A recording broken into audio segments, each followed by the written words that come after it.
After what we saw out of Detroit's defense previous week, pretty damn impressive, right? To stifle an Atlanta offense that, it's different. It's run first, run heavy. Bijan Robinson is electrifying, and they just swarmed Robinson. They swarmed Desmond Ridder, kept him out of the end zone. I did watch Arthur Smith's press conference after the game. It just seemed kind of dejected. Like, I don't think anybody expected this out of Detroit's defense. I definitely didn't. No, let me just say this, Tyler.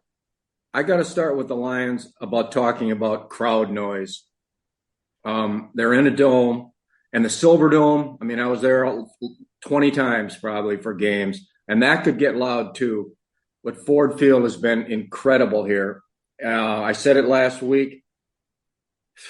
There were no false starts on Atlanta, but it just, you could tell it inspired the Lion defense. I mean, they played kind of so violently and just inspirationally. This thing was very loud. I mean, coming over, it was just a really loud thing. And it was like Kansas City. I heard some of that on the Bear game Sunday, the second game I saw. But it's the way the Lambeau Field crowds were when this team was coming of age from 93, 4, 5, 6, and then they got 2 Super Bowls, 97. Those crowds were wild, and they were just so expectant and happy and overjoyed. And the place was small. It wasn't as big as it is now. It was, 65,000 in Green Bay then? But it was a huge home field advantage, and all the numbers cite that. And that's kind of the way Detroit is now, plus it's a dome. So that's what they got going for them. And, the Packer fans have won for 30 years, and Detroit's never won. And that's the difference, just in the passion, I guess, right now, and that I will see. We'll see how the Packer fans are this Thursday night. All right, so let's look at Detroit. All right, let's start on their defense. Brian Branch, the second-round pick from Alabama. He's playing nickel. He was a safety primarily at Alabama, but he would come down and cover people. But he did not run well. Let's get that number again. I got the workout stuff over here. All right, Branch. He fell to, I think, 46 or 48, 5'11 and a half, 192. He ran 4.55. So everybody knew then, everybody thought, no, the guy can't play Nick. He's going to have to be just a pure safety.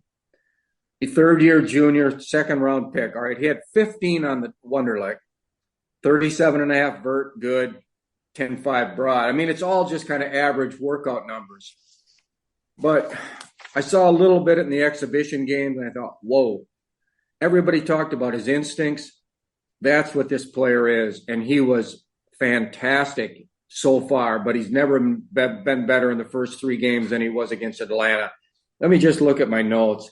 I mean, he's up against Kyle Pitts, the great tight end prototype. Coming off the edge, tackle for loss. He beats a tight end block, hits Bijan Robinson for -2, gets a break up against big Drake London on an in route. You know how big London and he's really good. A break up against Pitts. Missed the tackle on that Alger guy, the power back. Man, does that guy run hard? He beats the left tackle, Matthews, for -3, tackles Alger in the backfield. Tight cover on 4th and 5, and pass was incomplete. Tackle for loss on a bubble screen, beats Pitts, -4, tackles Robinson for no gain. Drills Robinson behind the line about -1, gets a 15-yard penalty for knocking Robinson's helmet off. This guy is physical. He can cover. Right now, he's outplayed Aiden Hutchinson. He is their best defensive player, and he might be the best defensive rookie in the league. I'm just saying that right now. The guy's been fantastic. All right, so let's look at the rest. Now, so they were down 6 starters. Decker, Vitae from the O-line, Montgomery at running back. They're down Mosley, three secondary guys, Mosley at corner, Kirby Joseph, and Gardner Johnson at safety. And then two key situations, Justin Houston and Josh Pascal. So the crowd noise unnerved the young quarterback, certainly. There's no question about that, Mr. Ritter. What else did I see?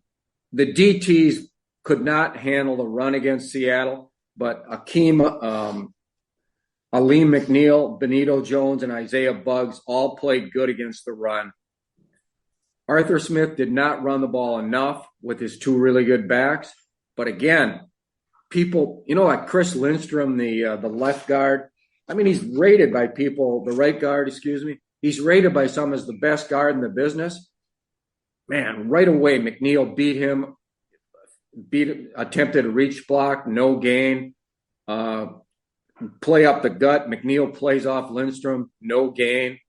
He had a sack against McGarry, the right tackle, and he had a knockdown against the center, Chris Dahlman. McNeil really played well. He lost about 30 pounds this year, and he does move well. He's a better player. And Benito Jones and Buggs, Benito Jones had a sack against Dahlman. He just flat beat Dahlman and Lindstrom. He split a double team and got a quick sack against Ritter. Detroit had shown no pass rush in the first two games, and they had 7 sacks against this team this week. Again, crowd noise and just a furious effort. I'm sure they took so much shit from Aaron Glenn and Dan Campbell after that Seattle game that they just came out ready to play. Charles Harris had a sack after doing nothing. He played pretty well, beat the fullback on the play. So, you can run on Detroit. Seattle proved that. And Green Bay can run on them. I don't know what Green Bay's offensive line going to look like. All right, let's look at the edge guys. Hutchinson just had not had a sack, but he had applied a lot of pressure in the first 2 games. In this game, he had 2 sacks. He got a flush that set up Derek Barnes for his sack. He batted a ball. He got a sack on a spin move against Mr. Jake Matthews. Well, he's been playing 9 years now, Tyler. Jake. That's Clay's cousin? Yeah. Yeah, I actually talked to him when I was in Atlanta. It kind of blew my mind, too, that he's been there that long. Yeah. And he's never been a Pro Bowler, but he's a good player. And then at the end, Hutchinson took a running start, and Green Bay's going to see this Thursday night. And he slammed into Matt Bergeron, a good guard, knocked him back, forced fumble, and recovered the fumble himself. So Detroit's pass rush, without Houston and Pascal, they're pretty average. And Glenn sent a lot of people at Ritter. Again, crowd noise. He knew the young player would be rattled, and he was. So Detroit is formidable at home. We'll see if they can play on the road. Now, they did win at Kansas City, but they didn't have Kelsey and Chris Jones. Well, yeah. Okay, now some more on defense. Let's go to the offense. Secondary, Anzalone, Alex Anzalone, their middle backer, plays every snap. Campbell was with him in New Orleans, and they paid him some money. They brought him back this year. He can really run, Tyler. I got to give the guy credit. Let's see what he ran coming out. I mean, he plays faster. Wow, he ran 6'3", 242. He ran 4.65. He calls everything, calls the entire defense. He's 26 on the test score. He's fast and athletic. He does not really take people on. But boy, right away, a 3rd and 2 pass over to Alger in the left flat. Man, he covered a lot of ground and tackled the guy one-on-one. And this guy is hard to bring down. He stopped him, and they had to punt. He ran down Ritter on a play out in space. He's not a bad backer. Now, they're at the other spot, they're alternating 3 guys. Derek Barnes from Purdue, Campbell, the rookie from Iowa, the first-round pick, and Rodriguez, who was a hit last year as a late-round pick. Campbell has not won this job yet, which I'm sure Purdue. It's taken him 3 years, but he's not bad. And Rodriguez, man, your Bijan Robinson, Tyler, that you talked about last week, Rodriguez had a full shot on him over on the sideline. Robinson ran right through the play. And then Branch missed a second or two later, and the gain was about 18 yards. Robinson is the real deal. And again, crowd noise and just how passionate Detroit's defense was minimized him. He had a total of 14 touches for 60 yards. It wasn't bad, but he's going to hurt people down in Atlanta. All right, in the secondary, I guess Mosley's a chance he could play this week. He was a starter in San Francisco, and they need him. You know, they got Jerry Jacobs, an original free agent. Everybody's throwing the ball at Jacobs. Nobody's really throwing over at the ex-Steeler Sutton on the other side. Sutton got beat on a 28-yard fade to Drake London early, but nobody's throwing at Sutton in 3 games. He is just like a 7-year vet, doesn't run great, but he is so crafty and technically sound. You can just see it in his play. Jacobs, now that's another question. He had 2 PIs in this game. He's heavily penalized. He is really physical in run support. He will go hit Dillon Thursday night. But he got beat deep by Pitts early in the game. Ball was overthrown. Could have been a touchdown. Bad ball by Ritter. But he is a tough player in run support. But you'd like him to be your 3rd or 4th corner. At safeties, Gardner Johnson and Kirby Joseph are out. They won't play this week. Gardner Johnson might be out for the year. But they got the depth we're talking about. So they got Tracy Walker, who's like a 4-year starter. He comes right in. He dropped a pick, but he played well. No problem. Now, again, Ritter is shaky, but they do have a lot of targets. And then Melifano making his second start in his career, a former, let's get this number on him, former 3rd-round pick in 21. He started, went the distance, made a good hit. He's 6'2.5", 208, 4.50, 24 in the test, 4th-year junior. He's not bad, and he's probably going to have to start again. Kirby Joseph had 2 picks against Rodgers on that field last year. So they got Branch, Jacobs, and the secondary. If Green Bay can protect, and I think they should be able to, whether Bakhtiari's back or not, Rasheed Walker's played remarkably well. They should be able to do some damage on the ground. It depends, ground and air. It depends if Aaron Jones is playing or not. We'll have to see on that. So that's the D, Tyler. You know this team. Before we get to the O, any thoughts on their D? I mean, they're missing players, but they played one great game here. It just isn't this such a it's so cliche, but week to week league. It kind of blows your mind how good the Detroit Lions can look on defense after what we saw the week before. But then it doesn't, because this is a team that's coached by Dan Campbell. He's seeking a specific temperament, demeanor, and talking about how Jordan Love was wired earlier. Like, they know exactly what they're looking for and how they're building this team. We got into it in that series, so maybe it shouldn't be that surprising. Where it did kind of surprise me, though, is you're rattling off these names on Atlanta's side of the ball. Chris Lindstrom, highest paid guard in NFL history, and the PFF grades through the roof. Obviously, Bijan Robinson, freak. Tyler Algier, he's just a Mack truck. Big receivers, Pitts, London. This is a team that wants to kick your ass, and the Lions kicked their ass in the trenches.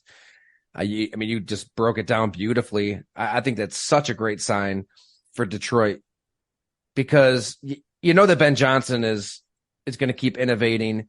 Jared Goff is going to be able to read the field and make the plays he's got to make. We'll get into the offense here. The concern all along has been on defense. And was it the first week of December last year? If you looked at the metrics, Detroit statistically had like the worst defense ever. If you looked at certain stats, so for them to do what they did against what I think is a good Atlanta offense, I really wouldn't be surprised if they go out there to London and and beat Jacksonville, our Super Bowl pick here at Go Along, which, whew, come on, Jags. But yes, very impressive for the Lions defense. And All right, that D tackle, so he's the real deal, isn't he? Who, Tyler? Was it the D tackle that you were breaking down? McNeil. Yeah, I'm not sure about that, but he didn't look real good the first two games, but he did play well here. He's lost weight. He's got some quickness. So, all right, just in what I saw of Green Bay, they got a pass rush. And with crowd noise, the Lions run the risk of being overrun up front and having Goff overrun. Jordan Love is going to escape and cause problems, do damage with his legs. Jared Goff is not going to do that. Rashawn Gary, just what I saw the injury on Carr, and then in that fourth quarter, the last couple minutes, there is a feel that they have a rush. And if Decker doesn't play at left tackle and Sewell has to stay at left tackle where he's not as good, I'll discuss that in a second. If he can go back to right, they're okay. But, all right, let's start with the O-line. So they would like to start Sewell at right tackle, but he's had to go to left the last 2 weeks because of Decker's injury. All right.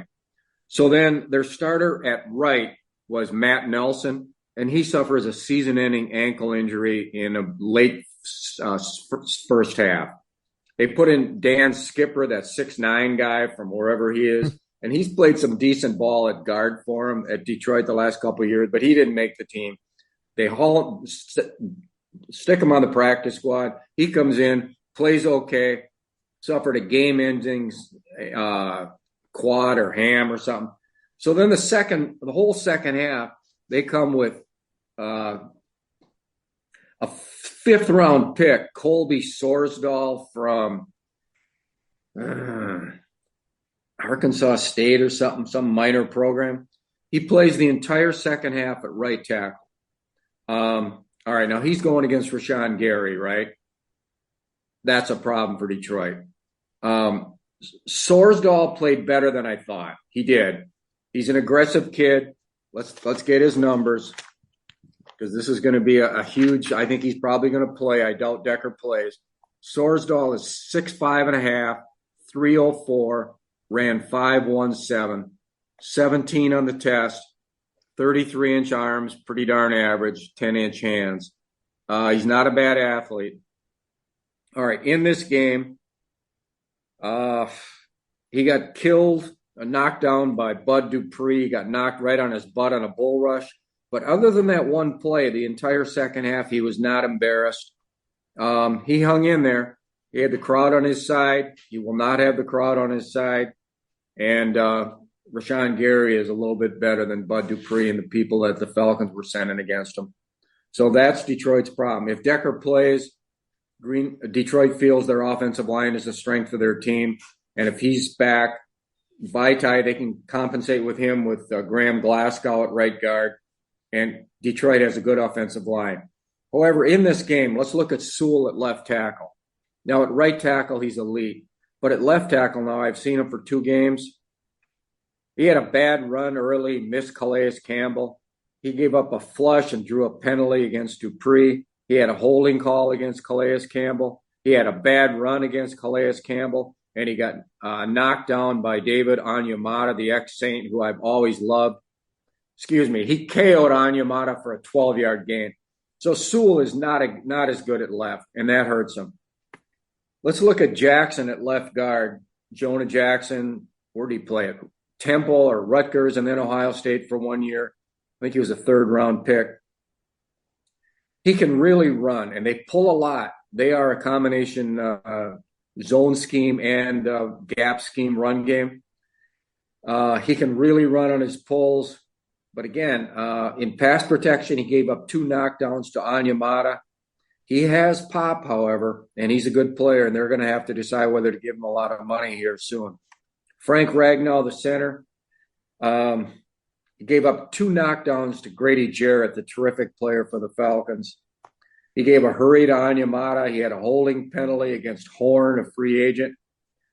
But again, he doubled off to the linebacker on a carry for 21 yards by Gibbs. Ragnall's a premier center, but I don't think he's played that great this year. And we discussed Glasgow's been around. He's okay. I don't think he's quite as good as Vaitai, but it's close. So that's the front, and it depends if Decker can play and if Sorsdahl can hold up against Rashawn Gary. They should be able to block well against Devontae Wyatt and Kenny Clark. I mean, they're good enough inside that they can hold the fort. But I'm now a believer in crowd noise, Tyler, and I think that's a big thing in this series, Green Bay, Lambeau, and Ford Field. Consider that a challenge from Bob McGinn then to the Green Bay Packers fans. The Lions fans they're going to be bringing it on Thanksgiving when these teams play. And it's such a good point. And we've seen it kind of all over the place at Lambeau. There are times that place can get loud.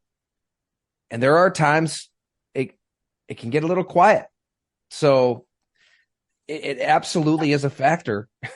Right? It's crazy to say, but that could be the key factor in this game, in this matchup.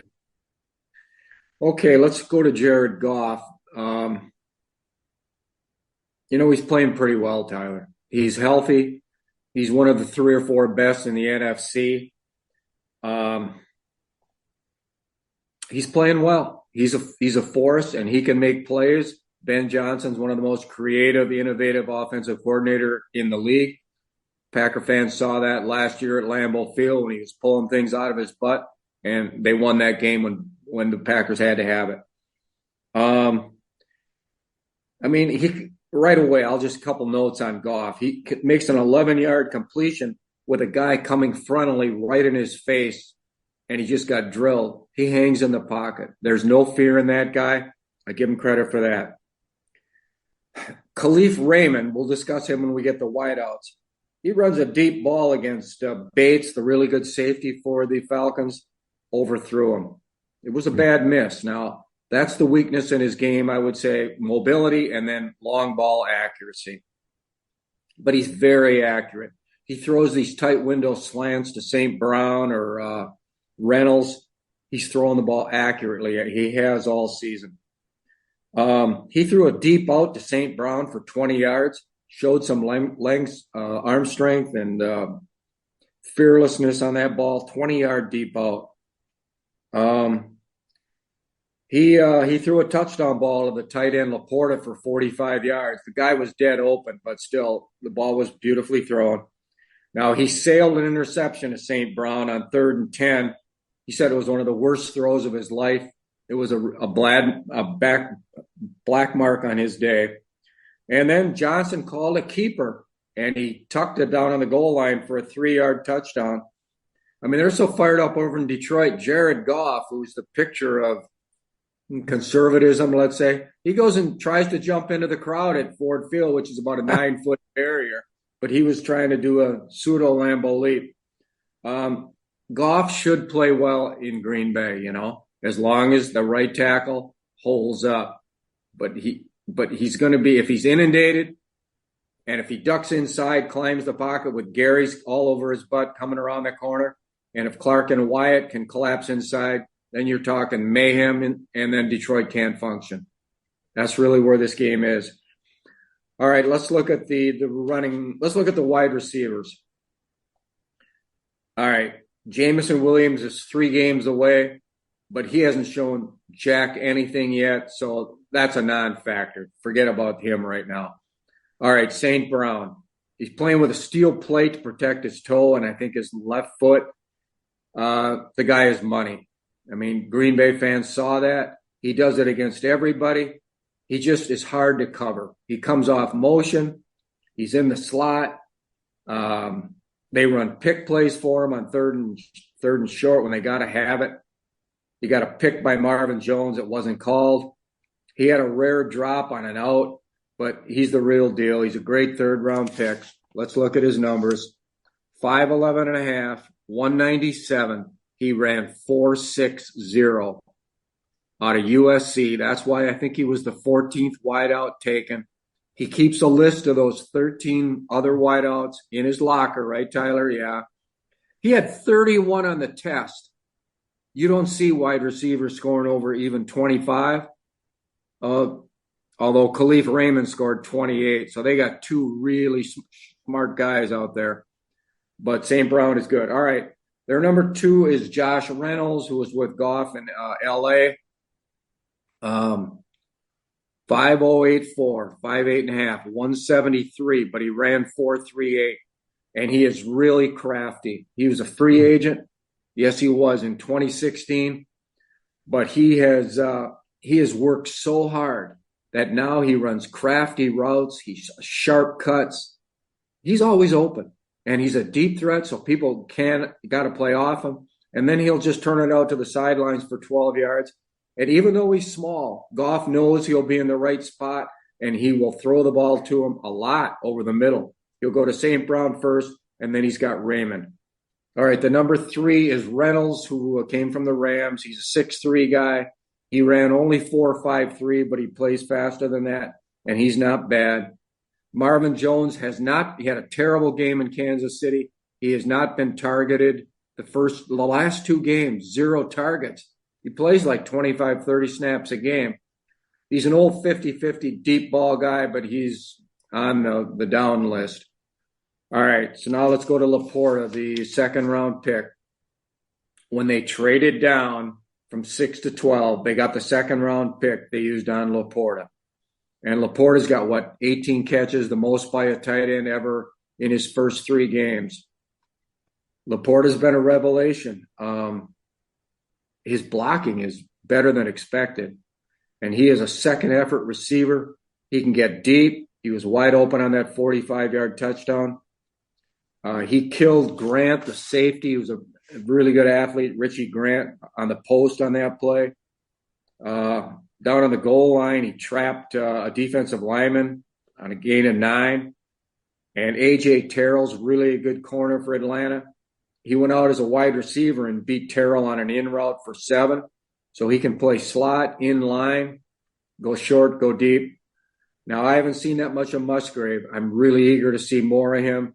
But these might be these are 2 tight ends who are going to be in the NFC North for a long time. And then they have backups. The guy Brock Wright, who made a big play in that Green Bay Week 17 game last year. He's the number 2, and Mitchell's a decent receiver as a 3. All right, let's go to the running backs. I don't think David Montgomery will play. He had looked good. Everybody knows him from the Bears. He's really a good player. They missed Jamal Williams on the goal line, no question. He's hurt too in New Orleans, now on injured reserve with a hammy. Okay, they got Zonovan Knight, and who played for the Jets last year after Breece Hall got beat. And Knight had about 4 or 5 carries. He's 5'11", 209, ran 4.56.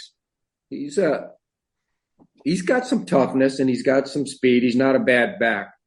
They also have Craig Reynolds, who's just kind of a guy. Now let's get to Jahmyr Gibbs. Played about 80% of the snaps in this game.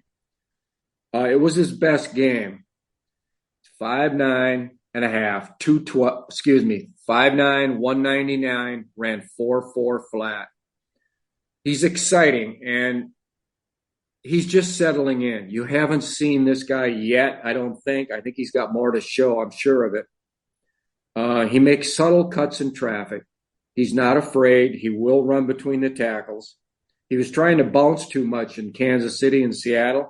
He kept it inside and pressed the hole better in this game. He's kind of a pinball guy. He hits stuff fast. He takes a lot of punishment. He's not afraid. He will break tackles. Not a lot. Is he as good as Aaron Jones? No, not now. He's not. Could he be? Yeah, he could be. He's really tough on option routes when he can go, inside or outside. I don't know who's playing linebacker, Campbell or Quay Walker, but they're going to have their hands full with this guy out of the backfield. All right, that's their offense, T. I don't know. How do you see them? They're not explosive, but without Montgomery, I don't think they can really get the tough yard, which will hurt them on a kind of a semi-grass field in Green Bay, especially if the weather's tough. They can run the ball with that old line unless the right tackle really destroys the whole continuity of their offense.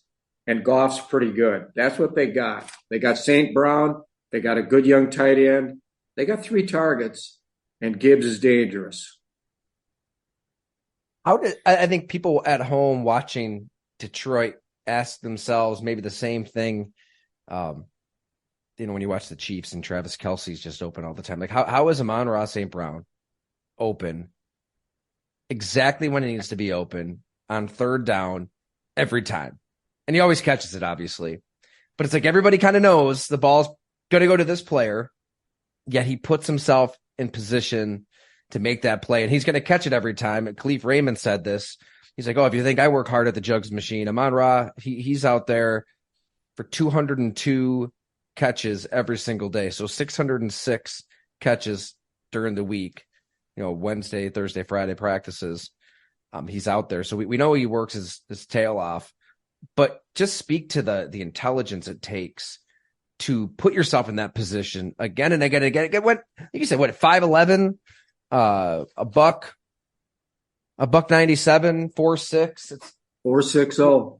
We're so enamored by the DK Metcalfs and these freaking natures, Justin Jefferson, and production wise, Amon-Ra St. Brown, he's right there for all of the reasons that don't necessarily pop off the screen. The 31 test score, Equanimous St. Brown of the Bears now, the ex-Packer, his brother, he had 27. Well, let's not, that's not a position of high intelligence, but Christian Watson had 38. So when he get back, that's going to be huge for his career. This guy sees it and does it. A lot of rubs, a lot of pick stuff by Ben Johnson for St. Brown. You got to remember that now. Yeah. That's they scheme him open. Let me mention one thing about is that technically still illegal? Is that illegal still, the pick play? Yes, it is. And I thought for sure they were going to call Marvin Jones on this one, but the ball, they didn't. But doesn't that blow your mind with the NFL? I mean, they've got so much bureaucracy and nonsense rules and just utter BS. I mean, the rule book is, 3 inches thick. Just nobody knows what you can do. Nobody knows what a catch is. Yet this thing that is illegal happens all the time. Pick plays are put into playbooks. If you don't have them, then you're going to get left behind. And I'm watching the game last night, and there's just clear false starts. Like, obviously, the offensive tackle is getting a head start, and they just aren't calling it this year for whatever reason. So, I don't know. Just blows my mind. Everything works against the defense, doesn't it? Yeah.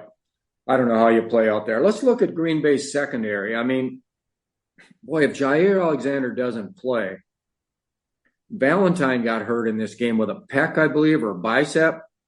Man, then they're down to Valentine, a free agent who's bounced around the league. You got Douglas. We've discussed him at length last week. And then Savage and Ford, who was just a below-average pair of safeties. Nickelback is Nixon. Green Bay better get to Goff because if they don't and Alexander doesn't play, there's going to be a lot of holes in that secondary. And Goff will find him, and he will hit tight windows too. Let's mention Detroit's special teams. Fox, the punter. In this game, Tyler, I was doing hang time. He had 6 punts. Average hang, I've never heard of this. This was on my watch. 5.01 average for 6 punts. 45.7 gross, 43.8 net. The guy was fantastic. He had 4 punts over 5-0. I've never seen J.K. Scott early in the year, whoever was Green Bay. All those years I did all those hang times. Never seen a guy average 5 with multiple punts. And he's good on kickoffs too. They got a good kickoff returner in Raymond Knight, on punts. He's really a fine punt returner. And Dave Phipp, a lot of fake punts, as you know. They really believe in special teams here. Phipp was with the Eagles. He's one of the top special teams guy. Bisaccia, they gave up a 76-yard punt return, I believe, or kickoff return against New Orleans. I didn't see it, but that's a bad sign. So Green Bay special teams, they go into this game as the underdog in that department. Prediction. Hit us with a prediction, Bob. Come on. You know, that injury list is it's going to be huge seeing who's inactive in this game. It's just a flat toss-up. And Alexander, does he play? Decker, does he play? Those are key questions, boy. You know, I like the home team in this rivalry. I really do. I think it goes down to the last minute. Campbell's going to be ready to play. Green Bay's got revenge on their mind from last year. They don't want their nose rubbed in again. I mean, that was a crushing defeat. It changed the whole course of. Is Rodgers back after that? You pay Tyler for losing games like that. Is he back? They go to the playoffs. Maybe they win a game. LaFleur, Gutekunst, Murphy, they have not forgotten that game. This is payback time for Green Bay. It is. And Campbell wants to establish something. It's first place in the division. Hey, it's a two-team race in the division. Tyler, I'm sorry, Minnesota's toast. Chicago, we'll get into them in a second. I don't make a pick, T. I never did at the JS. I'm not doing it now. Who are you picking, big boy?